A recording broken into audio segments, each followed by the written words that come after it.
2016 U.S. Betting Open Lines ATP Tennis Predictions. The U.S. Open is the final Grand Slam of the season, and it is one of the oldest tournaments in the world as it was first played in 1881. The 2016 event will be the 136th edition, and it started on grass, then clay, but it has been a hard-court tournament at Flushing Meadows since 1978. The ATP U.S. Open, August 29 through September 11, 2016. USTA, Billie Jean King National Tennis Center, New York City, New York. For television, check local listings. If you're going to be betting on men's tennis, then you need to know about money lines. When you pull up the lines, you'll see two players with odds next to their name. If a player has a plus sign next to his name, like plus 250, that's the amount of money you win if you bet $100 on them and they won. On the other side of it, if you see a player with a minus sign in front of their odds, like minus 275, that's the amount you'd bet to win $100 on them. For points, it is the same for singles and doubles for the first 6 levels. Winners get 2,000 points, then it is 1,200 for the finalists, 720 for the semifinals, 360 for the quarterfinals, 180 for the round of 16, and 90 for the round of 32. It ends there for doubles, then it is 45 points for the round of 64, 10 points for the round of 128, 25 points for the final qualifier, 16 for the third, 8 for the second, and none for the first. For singles prize money, it is $3.5 million for the winner,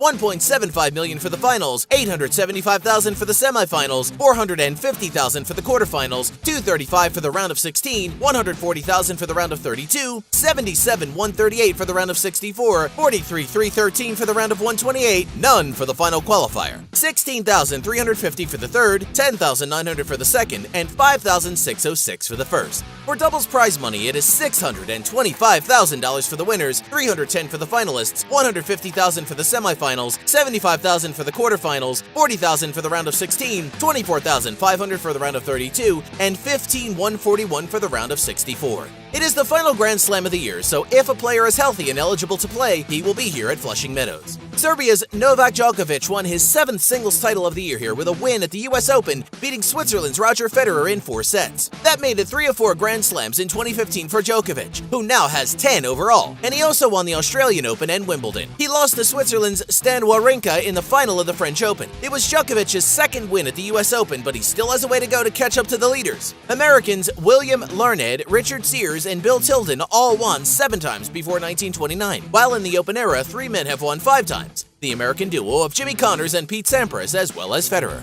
On the doubles side, the French team of Pierre Hughes and Nicolas Mahut won their 2nd title of 2015 with straight sets wins over Jamie Murray of Great Britain and John Peers of Australia. It was their first win at the U.S. Open, while 2 teams stand above everyone else in this tournament. Sears and James Dwight won 5 times before 1887, while in the Open era, Bob and Mike Bryan of the United States have 5 wins here.